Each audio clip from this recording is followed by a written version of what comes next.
Have you ever stopped to think that some people in your life might be your greatest source of misery?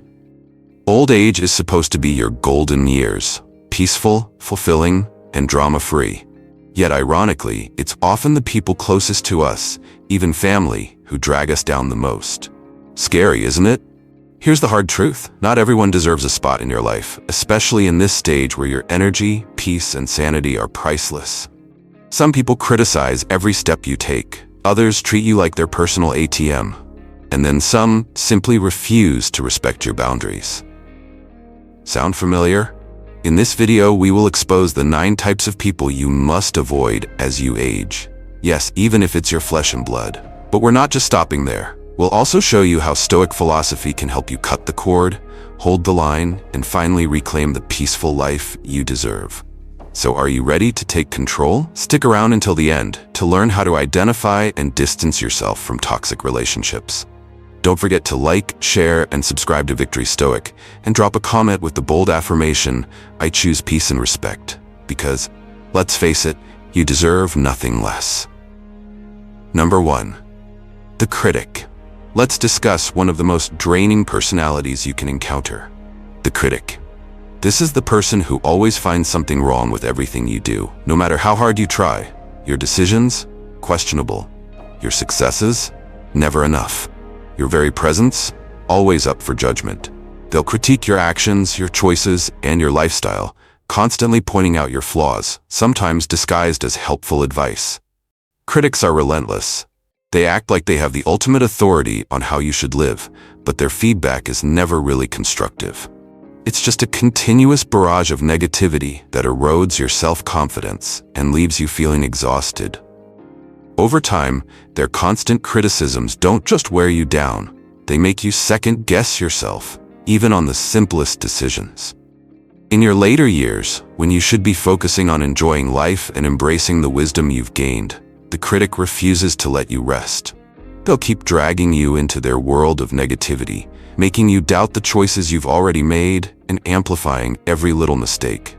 And if that person is close to you, a family member for example, the emotional toll can be even heavier. They may say they're looking out for you, but the damage they cause can be profound, leaving you questioning your worth and ability to move forward. But here's the real problem. The critic doesn't just impact your emotions, they also affect your physical health. Constant exposure to their toxic words and energy raises your stress levels. Over time, that can lead to real physical issues, like anxiety, high blood pressure, and even trouble sleeping. No one wants that, especially as you get older and need to focus on your well-being. Why critics are so dangerous as you age? When you get older, your priorities shift. You want peace, fulfillment, and time spent on things that bring you joy. But the critic won't let you have that. They want to stay in the spotlight, making you feel like you have to prove yourself constantly. It's exhausting. If you let them, the critic will invade your mental space, making you question your every move. They might even try to undermine your confidence, constantly reminding you of past mistakes or flaws. And if they're part of your inner circle, someone you've known for years, someone you care about, it becomes harder to break free from their toxic influence. You feel obligated to listen, to care, even though their words do nothing but harm. This is where Stoicism comes in. What other people think of you is none of your business. The Stoics remind us that the opinions of others don't define who we are. What matters is how we see ourselves and how we react to the world around us. Their criticisms don't reflect your true worth. They reflect their issues and insecurities. Think of yourself as a rock. The waves of their judgment may crash against you, but they can't erode you unless you allow them to. Protect your peace by focusing on your growth and progress, not your unrelenting opinions. How to handle the critic. 1. Set boundaries. If the critic crosses the line, speak up. Let them know that their negativity is unwelcome. If they continue, it's okay to distance yourself. 2. Focus on what matters.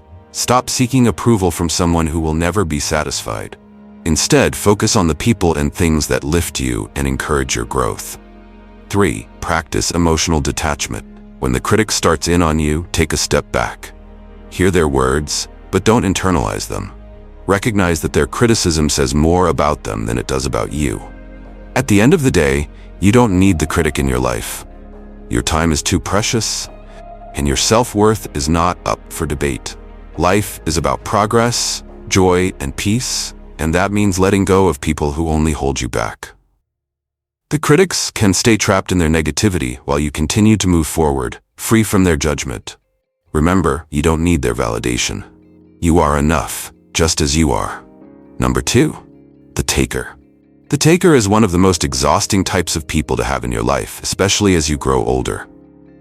These individuals are relentless in their demands, always asking for more, your time, your energy, your resources, yet they never seem to reciprocate. They have an uncanny ability to make their needs feel like emergencies, subtly, or not so subtly, manipulating you into prioritizing their desires over your well-being. And what do they give in return? Nothing but the expectation that you'll keep giving. In old age, this dynamic becomes even more harmful. Your time and energy are limited resources, and they should be spent on things and people that genuinely bring you joy. But the taker doesn't see that. To them, your life is simply a means to their end. They may come to you with stories of struggle, crises that need immediate attention, or a persistent expectation that you'll always say yes. At first, it might feel fulfilling to help, but over time, their one-sidedness starts to take a toll. You begin to feel drained, unappreciated, and even resentful. The problem with takers is that they don't have boundaries, and they certainly don't respect yours. They assume your willingness to help is limitless, often disregarding your own needs in the process. Worse, they can leave you feeling guilty for even considering saying no. If they're family or close friends, this guilt can be even harder to shake, making it difficult to step back and protect yourself. As the Stoics remind us, no one can take from you what you do not willingly give. Giving is a beautiful act, but it must come from a place of intention, not obligation. Helping others should never mean sacrificing your peace and stability. The key is to give consciously, within limits that you define, and never let guilt or manipulation drive your actions. Imagine your time and energy as a precious resource, like water in a pitcher. You can pour some out for others, but if you let the taker drain the entire pitcher, you'll have nothing left for yourself or the people who truly matter. Being generous is a virtue, but so is knowing when to stop. How to handle the taker. 1. Learn to say no. It's not selfish to refuse unreasonable demands. Saying no can be a powerful act of self-care. Number 2. Define your limits. Be clear about what you're willing to give and stick to those boundaries. The taker may push back, but your well-being is not negotiable. Number 3. Shift your energy.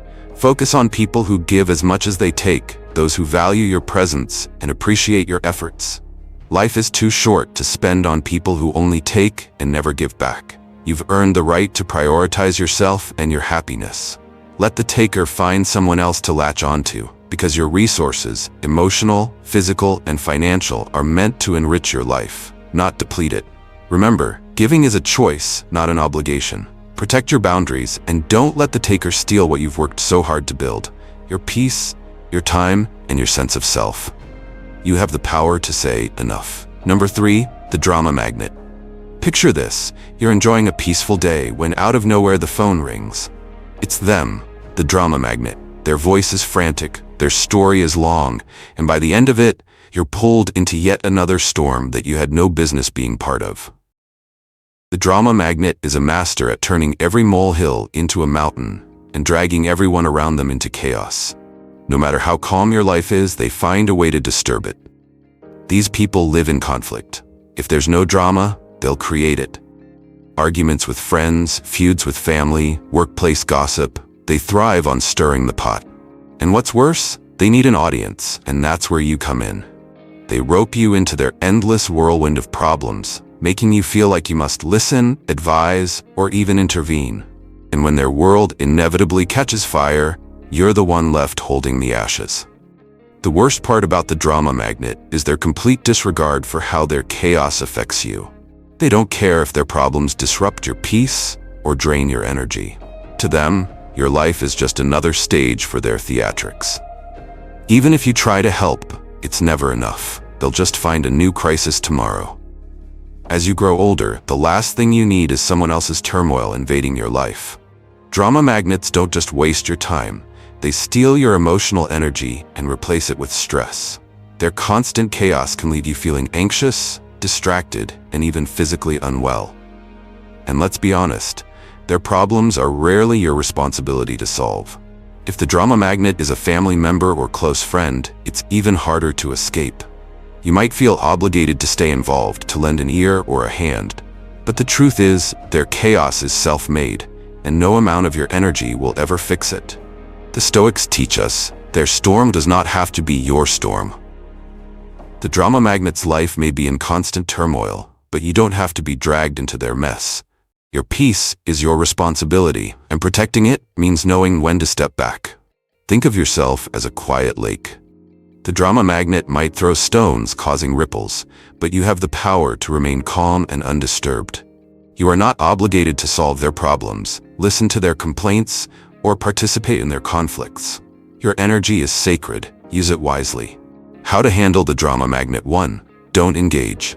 The easiest way to stop the cycle is to refuse to play their game. Politely disengage when they try to drag you into their latest crisis. 2. Set boundaries. Let them know that while you care, you cannot be their constant sounding board. It's not cruel, it's self-care. 3. Protect your time. Redirect your energy to things and people that bring value to your life. Drama is not worth the cost. You've spent your life working for stability and happiness. Don't let the drama magnet steal it from you.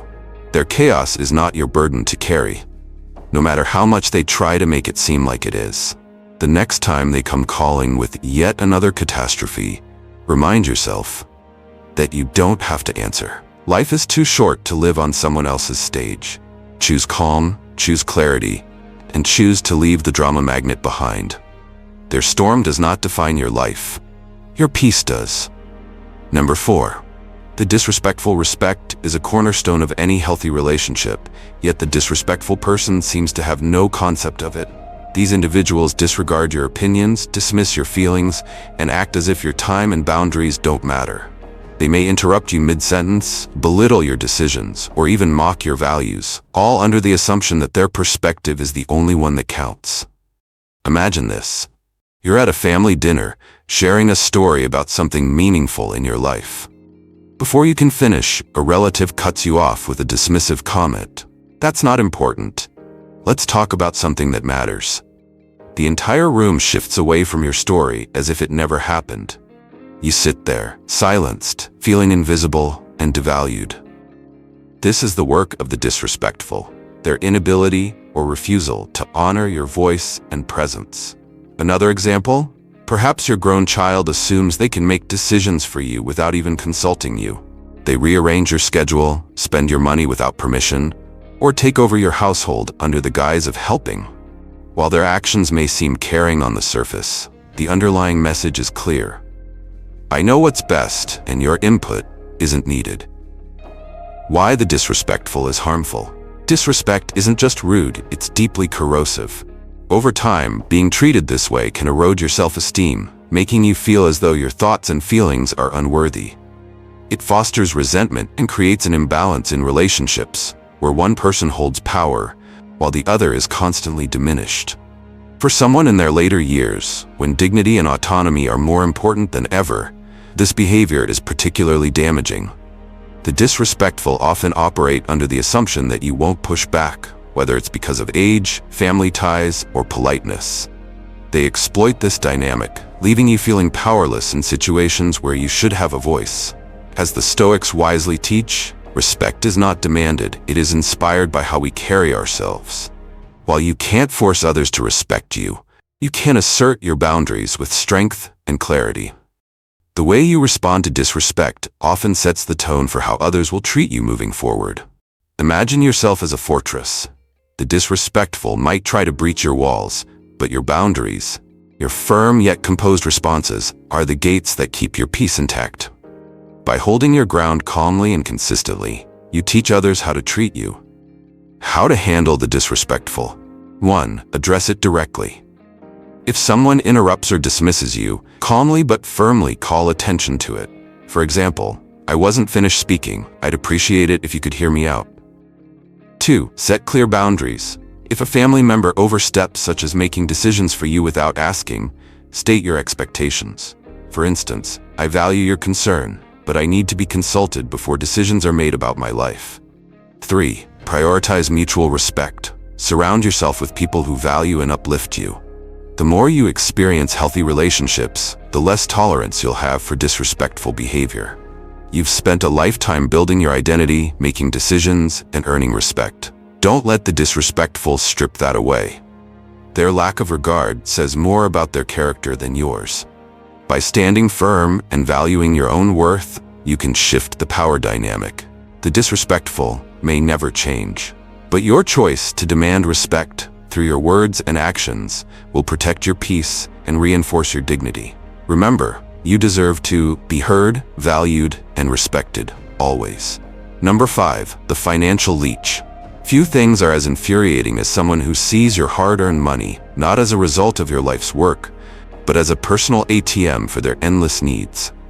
The financial leech is that person, whether it's a family member, a friend, or even a close relative, who constantly asks for financial help but rarely, if ever, gives back. They don't see your sacrifices or the value of your time. All they see is an opportunity to take advantage. Picture this. Your grown child calls, not to ask how you're doing, but to borrow money again. They promise it's the last time, but deep down, you know it won't be. Or perhaps a sibling insists you owe them for past favors, manipulating you into covering their debts or indulging their bad habits. And let's not forget the so-called friend, who only seems to appear when they're in a financial bind, conveniently forgetting every promise to pay you back. These people operate under pressure and guilt. They might frame their requests as emergencies, subtly, or not so subtly, manipulating you into believing you must help. And if you hesitate, they might accuse you of being selfish or uncaring.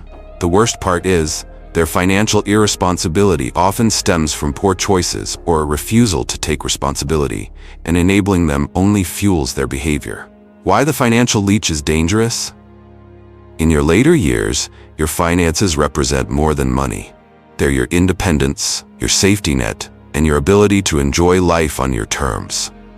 Letting someone repeatedly drain your resources doesn't just hurt your bank account, it threatens your peace of mind and quality of life.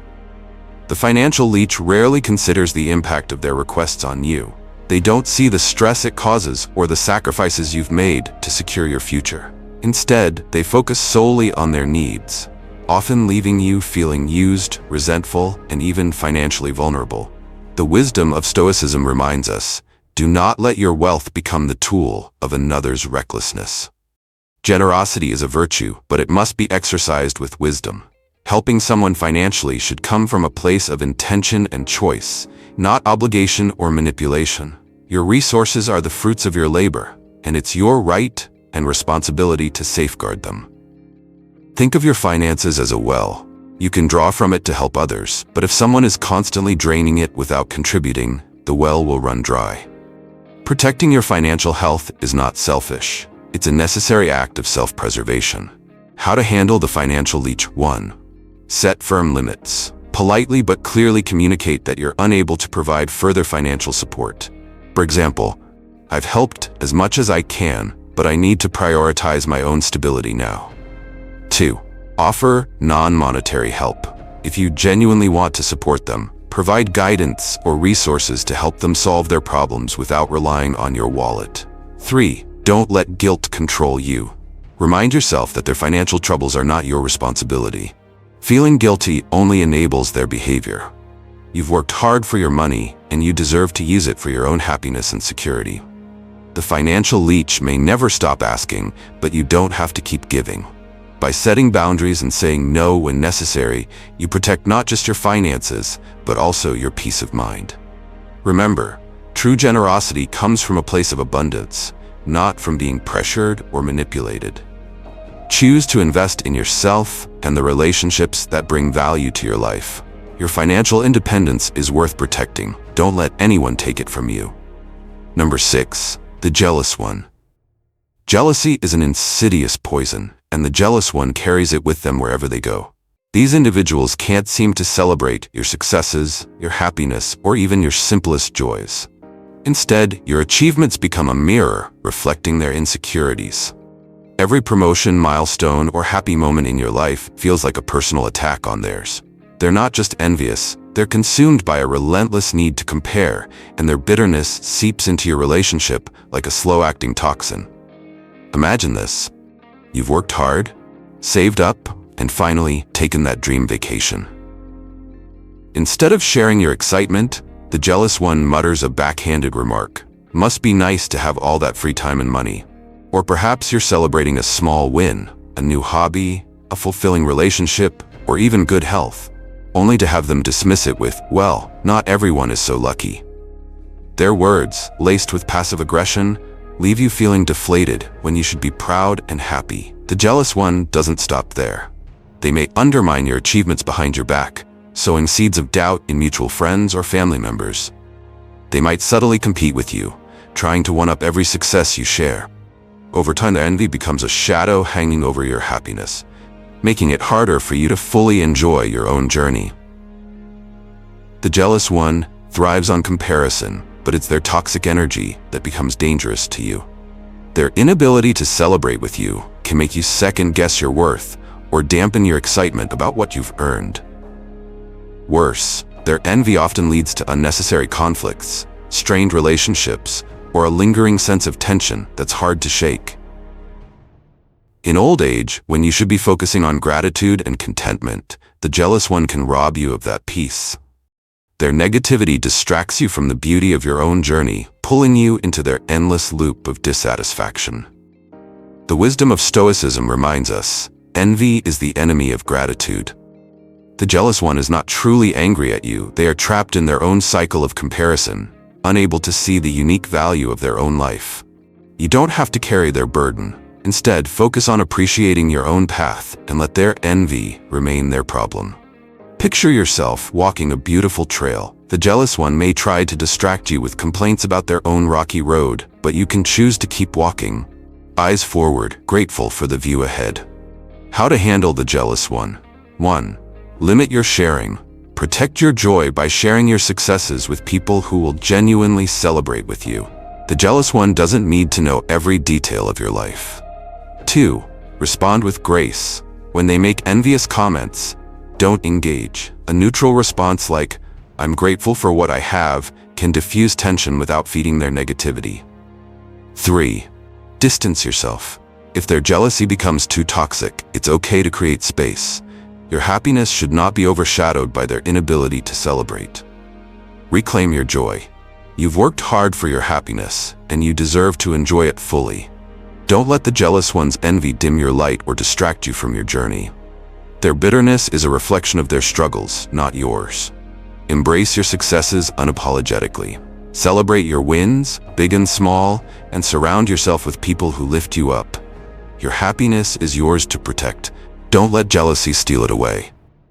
7. The controller.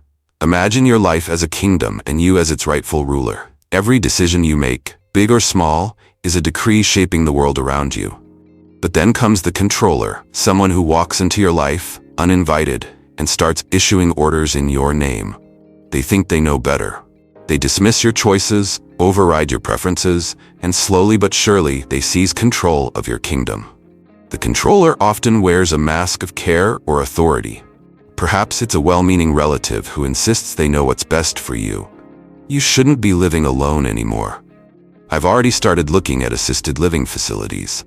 Or a domineering friend who assumes they have the right to dictate your time. You're free on Saturday. I've planned a dinner party. And you're coming. It might even be an adult child who dismisses your opinions with a condescending smile. "Mom, Dad, you don't understand how things work anymore. Just let me handle it." At first, their actions might seem harmless, even helpful. But over time, their control erodes your autonomy. Decisions about your life are no longer yours to make. Your preferences become secondary to their agenda.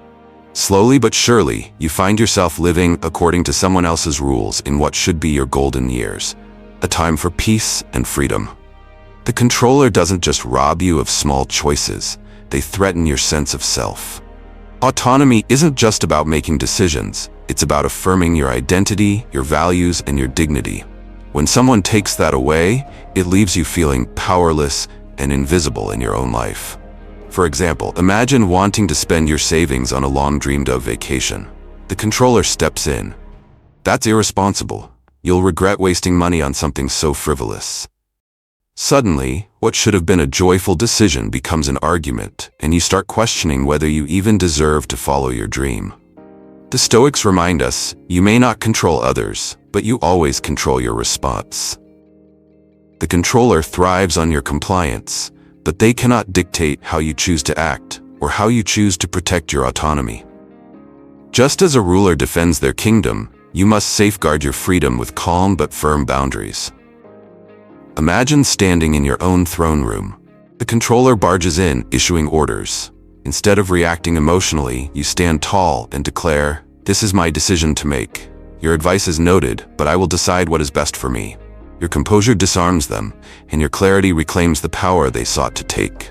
How to handle the controller. 1. Assert your boundaries. Be clear and firm. "I appreciate your concern, but this is my decision." Repeat as necessary. 2. Involve them strategically.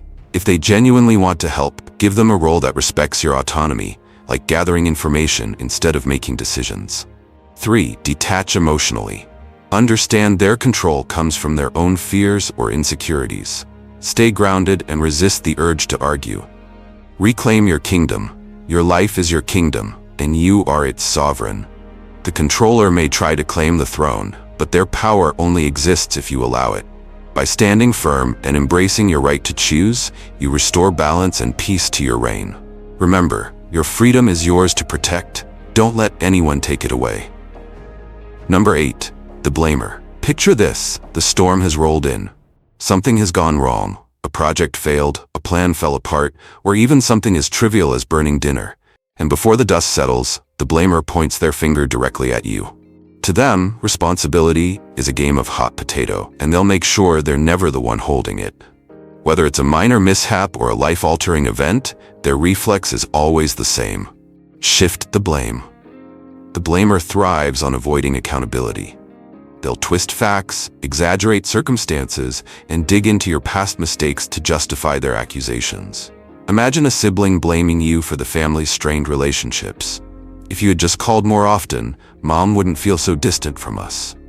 Or a friend declaring that their financial struggles are somehow your fault because you didn't lend them money when they asked. Over time, their constant accusations can make you feel trapped, like no matter what you do, you'll always end up being the scapegoat. The blamer's behavior is more than just frustrating, it's deeply manipulative. Their relentless finger-pointing forces you into a defensive position, where you're constantly justifying your actions or apologizing for things that weren't your fault. This dynamic erodes your confidence, leaving you questioning your decisions and carrying emotional burdens that don't belong to you. Worse, the blamer often deflects attention from their own flaws and mistakes by projecting them onto you. This not only hinders their growth, but also creates a toxic environment where accountability is absent. Over time, their unwillingness to own up to their actions can strain relationships, making it nearly impossible to move forward in a healthy, honest way. As the Stoics teach, each person is responsible for their own actions. Do not carry the weight that is not yours to bear. When faced with the blamer, remember that their accusations are a reflection of their inability to take responsibility, not an indication of your actual fault. Imagine you're standing in a storm and the blamer is throwing rocks. You don't have to catch those rocks or carry them with you. Instead, let them fall to the ground. Acknowledge what is genuinely yours to own, but refuse to accept blame for things beyond your control. How to handle the blamer. 1. Draw a line. Calmly but firmly state what you are and aren't responsible for. For example, "I understand you're upset, but this isn't something I caused or control." 2. Don't engage in arguments. The blamer thrives on conflict. Resist the urge to defend yourself endlessly. A clear, composed response is often enough. 3. Encourage accountability. If appropriate, shift the focus back to their actions. What do you think you could do differently next time? Life is too short to carry burdens that don't belong to you. The blamer's accusations might sting, but they don't define your worth or your truth. By standing firm and refusing to shoulder their misplaced blame, you free yourself from their toxic cycle and allow them the opportunity, whether they take it or not, to face their own actions. Remember, your strength lies in knowing your truth. Don't let the blamer's words weigh you down. Number 9. The indifferent. There's a unique kind of loneliness that comes not from being alone, but from being surrounded by people who don't truly care. The indifferent is that person who stands on the periphery of your life, physically present but emotionally absent. They listen with half an ear, offer empty platitudes, and make you feel like your needs, feelings, or dreams are an afterthought, or worse, an inconvenience. Imagine sharing something deeply personal, a moment of vulnerability, a hope for the future, or a memory that shaped you, and being met with a distracted nod or a dismissive, "That's nice." These interactions leave you hollow, like shouting into an empty canyon and waiting for an echo that never comes. Over time, you start to wonder, am I asking for too much? Am I the problem? In a family setting, the indifferent can be especially painful. Maybe it's a child who only calls out of obligation, or a sibling who's too consumed by their own life to ask how you're really doing. Their indifference is a subtle rejection, a message that says, "You don't matter enough to me." It stings, and the ache of it can linger long after the interaction ends. The indifferent may not actively harm you, but their apathy erodes your sense of worth. Their lack of genuine connection leaves you feeling unseen, unheard, and undervalued. Worse, their presence can create a false sense of security, a placeholder for real relationships that actually enrich your life. Holding on to the indifferent means crowding your world with emptiness, leaving less room for people who truly care. This indifference can be particularly devastating in your later years, when connection and understanding become more precious than ever. It's easy to fall into the trap of tolerating their apathy simply to avoid being alone. But deep down, you know that the presence of the indifferent doesn't fill the void. It deepens it. The Stoics remind us, only keep what is of value to your life. Let go of what is not. This doesn't just apply to material possessions, it's a lesson about relationships as well. You cannot force someone to care, but you can choose where to invest your energy. Letting go of the indifferent is not an act of bitterness, but a commitment to finding relationships that bring you joy and meaning. Imagine pruning a tree. It's hard to cut away the dead branches, but doing so allows the healthy ones to flourish. Your life is the same. By releasing the indifferent, you make space for deeper, more fulfilling connections. How to move forward. 1. Acknowledge the pain.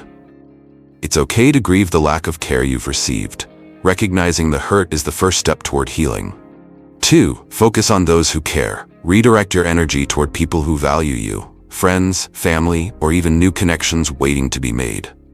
3. Embrace solitude as a gift. Being alone doesn't mean being lonely. Use the space left by the indifferent to nurture your passions, reflect on your journey, and find peace within yourself.